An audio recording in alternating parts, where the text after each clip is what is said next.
Vamos a continuar con el tema de las tensiones normales producidas por un esfuerzo normal en una barra. Hasta ahora hemos visto que si tenemos una barra y esa barra está sometida a fuerzas en la dirección axial, o sea, en la dirección del eje de la barra, en la dirección más larga, sea que las fuerzas salgan de la barra, con lo cual producen tracción, alargamiento de la barra, o a la inversa, las fuerzas estén dirigidas hacia la barra, con lo cual la barra queda comprimida y la barra se acorta.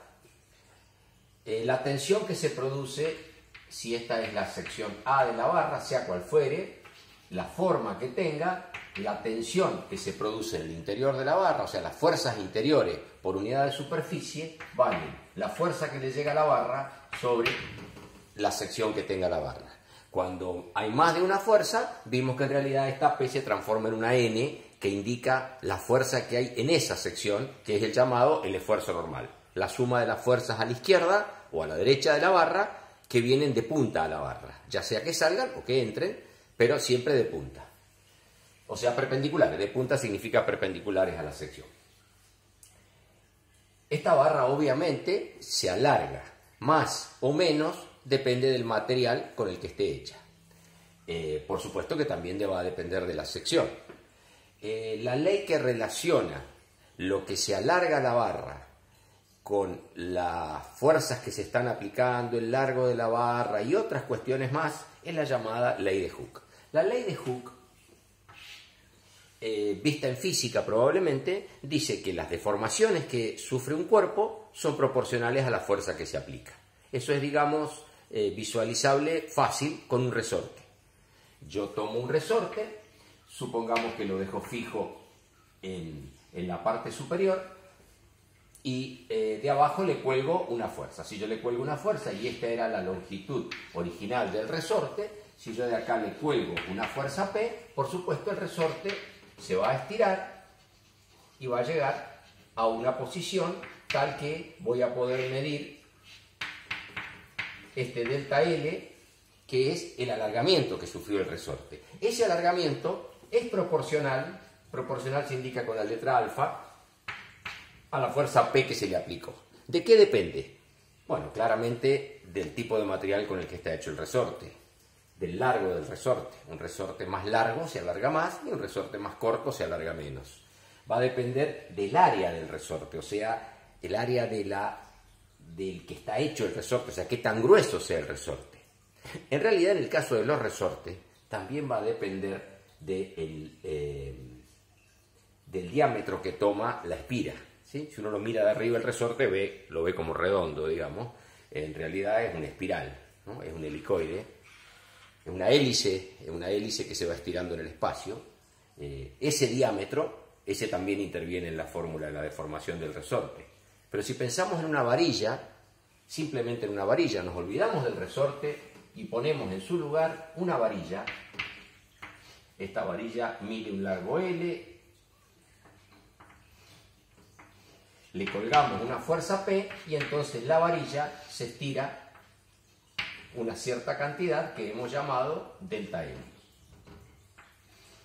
O sea, esta es la longitud original y esta es la longitud final del resorte, que es L más delta L. Ese delta L es proporcional a la fuerza que se aplicó, ¿sí? Por supuesto, proporcional también a la sección, al largo y al tipo de material. En definitiva, la fórmula de la deformación es P por L, donde estos quedan en el numerador, o sea que entre más grande sea la carga o entre más largo sea la varilla, más se va a alargar. Y el denominador, que actúa de forma inversa, o sea, los más del denominador son menos, o sea, si tiene más área se alarga menos y si tiene más E se alarga menos. L, ¿quién es? El E es el módulo de elasticidad longitudinal o módulo de Young. Módulo de elasticidad longitudinal, ¿sí? Porque hay otro, o módulo de Young. Esto es la característica del material. Sería como si fuera el peso específico. Bueno, es la característica del material a la deformación. Un acero, por ejemplo, tiene para módulo de Young, el E sub A0 va a ser 2,1 por 10 a la 6 kilos por centímetro cuadrado. Pero si hablamos de una madera, por ejemplo, y ese no creo que se pase más de 120.000 kilos por centímetro cuadrado. Todos los materiales, en un aluminio tendrá un 700.000.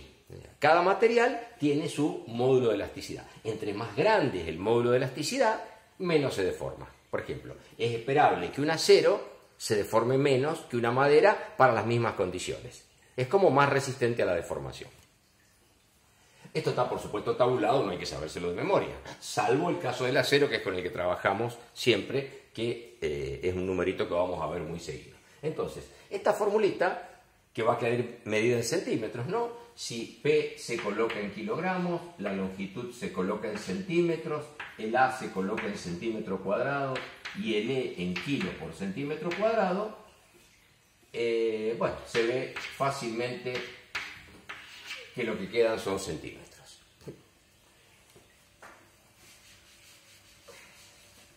La ley de Hooke, que no la hemos escrito todavía, hemos dicho que digamos, las deformaciones son proporcionales a las tensiones, a las fuerzas que se aplica, también se puede escribir en otros términos, pero para eso tenemos que definir lo que se llama deformación específica. Si esta barra de longitud L se alarga una cantidad delta L, no quiere decir que se alargue de un solo lado, por supuesto. Para hacerlo más fácil, en realidad la barra se alarga toda, pareja, la sección central se queda donde está y todos los otros puntos se desplazan. Pero supongamos que la dejamos fija de este lado, la fuerza P sería la fuerza que la sostiene. Si la dejamos fija de este lado, bueno, el alargamiento lo podemos medir en la punta.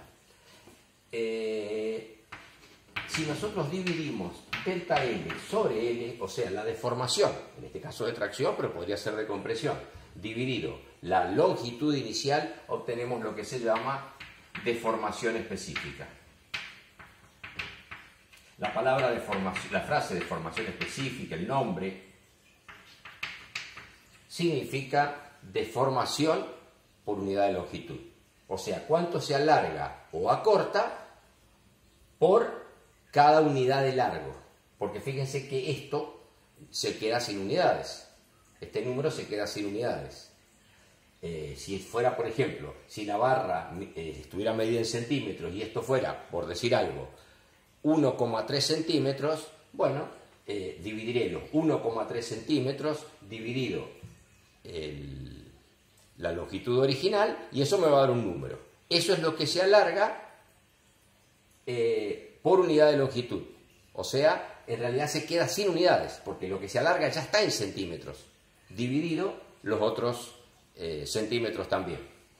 O sea que esto es lo que se llama una dimensional, no tiene unidades. Entonces la ley de Hooke se escribe ya no en términos de fuerza y deformación, sino en términos de tensión de esta manera. La tensión a la que es sometida una barra es igual a lo que se deforma específicamente, o sea, por unidad de longitud, multiplicada por el módulo de elasticidad longitudinal. Sigma es igual a E por épsilon. Esto, si uno lo representa, es la ecuación de una recta, ya que este se comporta como Y, este se comporta como X y este se comporta como M. Es una constante. Entonces, el gráfico para esta ecuación, si ponemos a sigma en el eje Y y a épsilon en el eje X, es así. Es una recta que pasa por el origen y que me está diciendo que las deformaciones son proporcionales a las tensiones directamente. El aumento de esta es aumento de esta. Los materiales que se comportan de esta manera, que no son todos, o sea, en una palabra, los que cumplen con la ley de Hooke, son materiales absolutamente elásticos. Significa que yo le aplico una fuerza, se deforman, pero si le saco la fuerza, desaparece esa deformación. Pero eso es una parte del comportamiento. La otra parte es que la relación entre fuerza y entre deformación y tensión es proporcional. O sea, sigue una línea recta y no otra forma, no otro tipo de gráfica. Esto sería también conocido como un material dúctil. Lo contrario a esto es un material frágil. Un material frágil no sigue la ley de Hooke y su gráfica de relaciones entre tensiones y deformaciones es una curva. Hace una cosa así. Toma una forma curva. No sigue para nada esta ley. Es absolutamente distinto. Este es un material frágil. Un material frágil es un material que también se deforma, por supuesto, pero no tiene tanta deformación antes de romperse como este material que es dúctil. Y además se rompe sin avisar absolutamente nada. Este hace un montón de cosas. En alguna materia, más adelante probablemente lo vean, el acero hace un montón de deformaciones y va mostrando cosas que el material frágil no lo hace. ¿Quién es un material frágil? La fundición de hierro. El hierro fundido, ese es un material frágil. El hormigón es un material frágil. Las piedras son materiales frágiles. ¿Sí? Y como material de entre los metálicos, el más clásico, el acero. ¿Sí? La madera es en algún momento, al principio digamos, también es un material elástico. Al principio me refiero con poca carga, digamos, ¿no? Entonces, por supuesto que de acá, de la ley de Hooke, es de donde sale la fórmula de deformación que yo escribí recién, ¿no? Si ustedes en lugar de sigma escriben fuerza sobre área, P sobre A, y en lugar de epsilon escriben delta L sobre L, de ahí se despeja el delta L que escribimos recién. ¿Qué va a ocurrir si tenemos, como en el ejemplo que hicimos en el primer video, qué pasa si tengo una barra así? Con área A1, con área A2, ¿sí?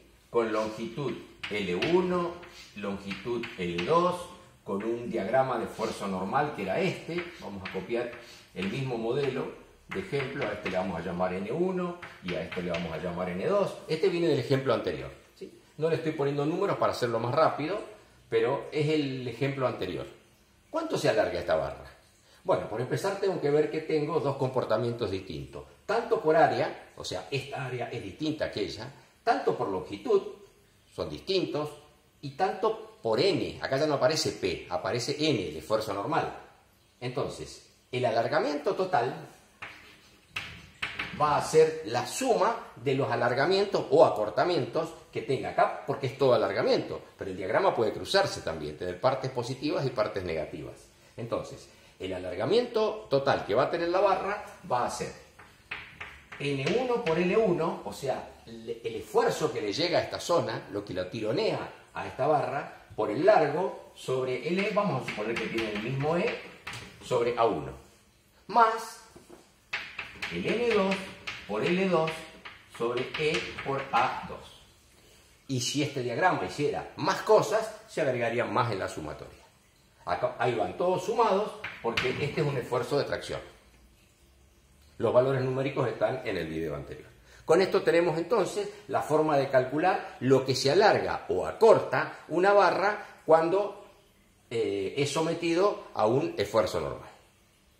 Luego se van a agregar ejercicios a la plataforma como para ir trabajando este tema.